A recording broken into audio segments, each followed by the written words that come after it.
Thinking Outside the Box.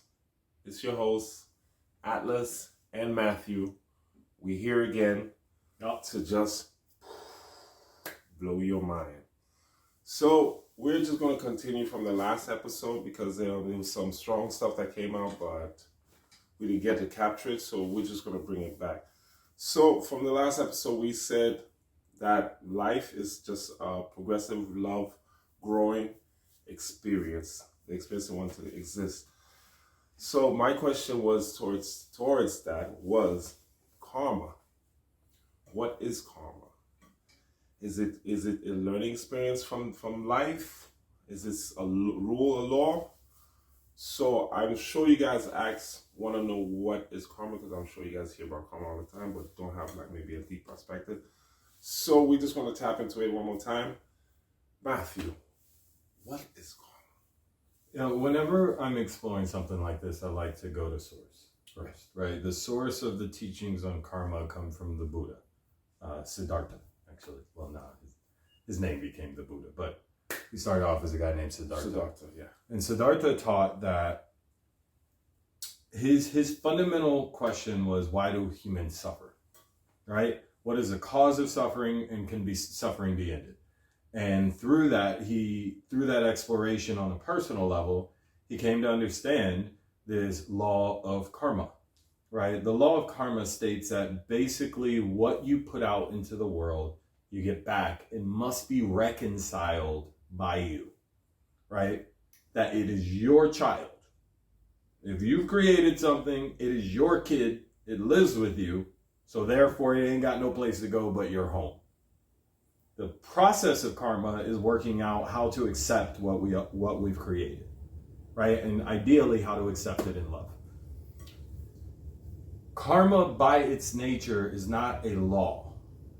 It is a process that we go through in learning how to walk. Once we become truly all-loving, there is no such thing as karma anymore, because what we put out is love, and what we get back, we love.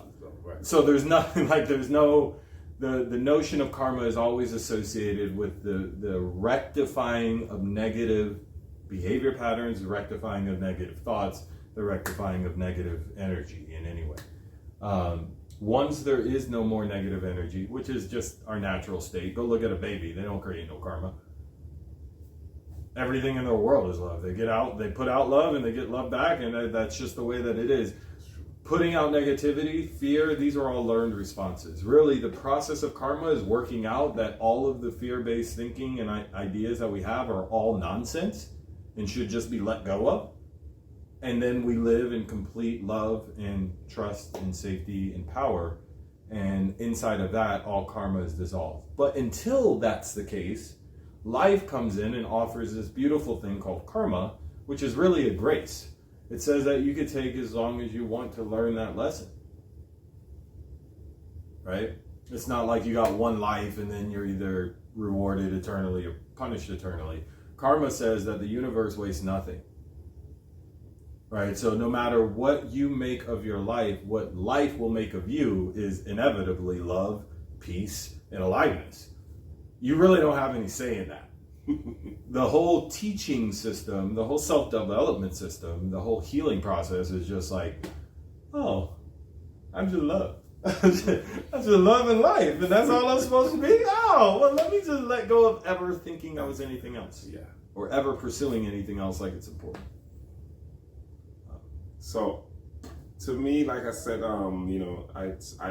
that's what I've learned and throughout karma. You're only going to get back what you want. So here's a question, which is I'm sure for the deeper guys out there. So in karma, so if you don't learn in this life, you will be born again to continue learning. All right, so I'm going to speak of this from a place of certainty. Understand that it is my personal investigation, and I'm certain about what I know and what I see as truth, but you'll do with it whatever you want. There's no such thing as death. That's a false principle. There's only life. And you just got to look objectively at nature to know that that's what the case is. The nature wastes nothing. Tell me where death happens, and I'll tell you where life is beginning. Show me a grave, and I'll show you a flower. Life just keeps going.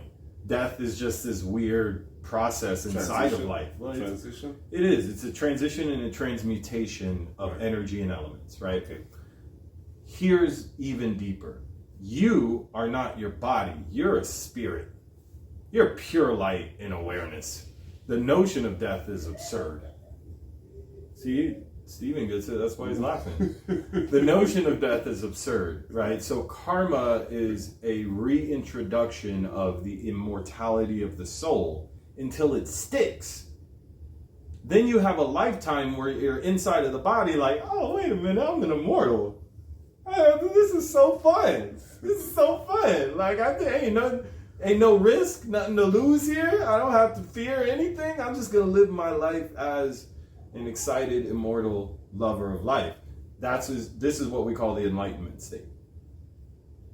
In the West, it's what we call Christ consciousness. Right. Karma is the corrective training wheels until we can just decide for ourselves, I'm going to enjoy my life as a free soul. The notion, the moment that we get that just conviction and follow it, we've shattered what's called the wheel of samsara, the wheel of reincarnation, the cycle of rebirth. Okay. All right. So that's from the Buddha. Yeah.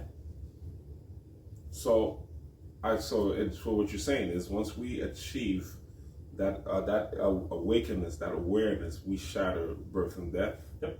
And we become just infinite energy. And that's what we actually are. Infinite energy, infinite life. That makes sense. All we're doing is shattering truly misperceptions.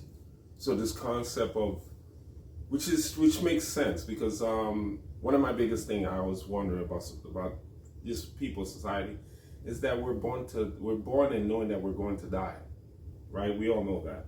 So why do people moan at the time of death when somebody's about to die? Why do you moan? Because you know everybody dies at one point in their life, right? One way to look at it, truth, and it's important stage to be able to surrender and accept life on life terms. The other way is recognizing that the soul never dies. And technically, the body does not have to either.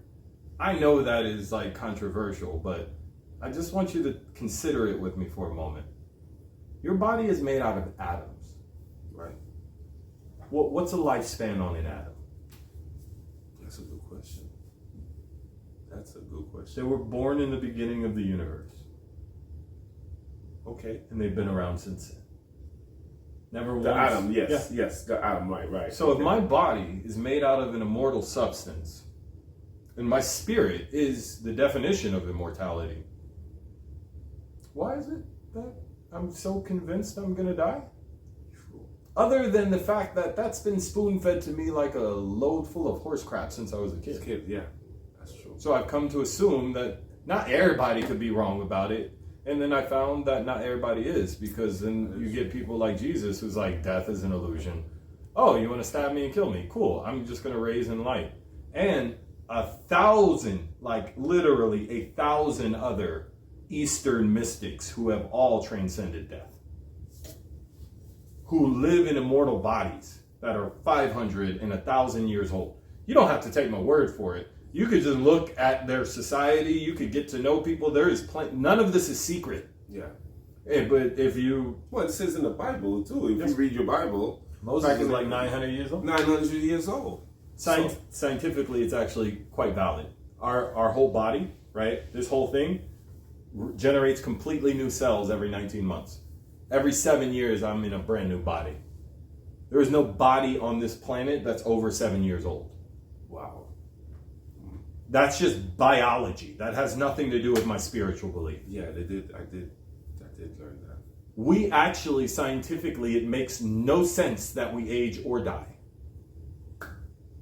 There is a period, somewhere around 40, where we began the command sequence to our body called, you're supposed to age now. You're supposed to head towards death. I always felt that was pre-programmed. It is not. It is a conditioned thinking pattern, just like that. That's what I'm saying. It's a conditioned thinking that was programmed. That it's not nature. Yeah. If you get to 40 and like, man, I could go on like this forever, and you legit only have that mindset, you will go on like that forever. Well, it's not even just do that. If you look at natives, just natives that live in the jungle, or even Africa, in the remote part of the places, you see 70-year-old, 80-year-old men climbing trees, still hunting, still gathering, moving just as much as a younger person. Why is that? Because they don't grow up with a mindset that says once you reach 65, you retire. There's no such thing as that when you're living in the jungle, you're living under nature, that 65 you retire. You live like, no, 65 you're still functional, you still go hunt, gather, and still do what you do, your daily thing. So when you look at the people that live in that, they'll be 80, 90, and they'll function as if they were 20, 30, and still looking good. So my realization with what he's saying, which collaborates with what he's saying, is that we were programmed. Because from you grow up, they told you had to do high school to this amount of age. Then if you want to do college, that's another amount of age.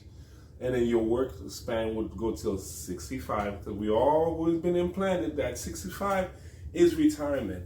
And when you look at the people that are 65, what they're doing, they're just sitting around aging, waiting to die.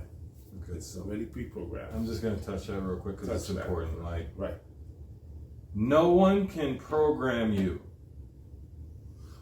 Without consent. Period. We spoke about that. You program yourself. Great correction. Right? It's important to know that, because when someone else has done something to you, you have no power to change it. The moment that I say, I have been programmed by something outside of me, right, I must go to that authority in order to get permission to deprogram. The moment that I say, I program myself to think that death was real, I program myself to think that I was going to retire at 65. Well stated. Then you could say, oh, wait, do I still agree with that nonsense? Right. I don't think so. Okay, cool. Out. Don't have to talk to anybody else about it. And also, going back to learning, it is the truth. People have only presented me with ideas. My whole life. Gene can't put something in my head. No. He cannot make me believe anything. I can suggest it, persuade him, coerce him, but I can't put it in his mind unless he consents and accepts that. Truth. And also get rid of persuasion and coercion. Those are nonsense concepts. Nobody can control your mind unless legitimately you have decided to abdicate control of your mind. You consent to it. Yep. Right. But at another level, the moment that you get that awakening, that first one, that, wait, nobody can control my mind. Nobody can program me. Nobody can teach me or force me to think anything. That's called intellectual sovereignty. The moment that you hit that, all mind control is possible. Impossible. All lies are impossible. All deception is impossible. All like being swindled, or all of that becomes impossible. Because you become a place where the truth is obvious. That you think your own thoughts, dude. There's not another option. It's just taking responsibility for that fact. You know, I know it can be daunting, right? Because we think so much. Like, to take responsibility for all of that, but, well, do it anyway. It's worth it. What else you gonna spend your time on? Netflix ain't going nowhere. It's definitely not helping you either. Yeah, well. It can wait. You know what I'm saying? Take a moment between binging episodes to be like, what am I thinking? What is this life thing? What am I doing? Yeah. Do you know what? Let me go watch Thinking Outside the Box instead of wasting my time on Netflix. Let me expand my consciousness. In the end, you still gonna get there, though. Yeah, you still get there regardless. But we're here as a family to just voice our opinion. You accept it, and we expand each other consciously. All right? Okay. So, guys, thank you again for thinking outside the box. Oh, in case you want to follow and speaks personally to Matthew, ask me any question. You can do it below here. Don't forget to like and subscribe. But you can find Matthew at Ewing Matthew 8 at YouTube and Instagram. Mindscaper 8 on Instagram too, and then also Matthew Ewing. And don't forget right on here, Facebook, at Flow TV channel and Thinking Outside the Box. All right, so we'll see you in the next episode. Peace. It's gonna be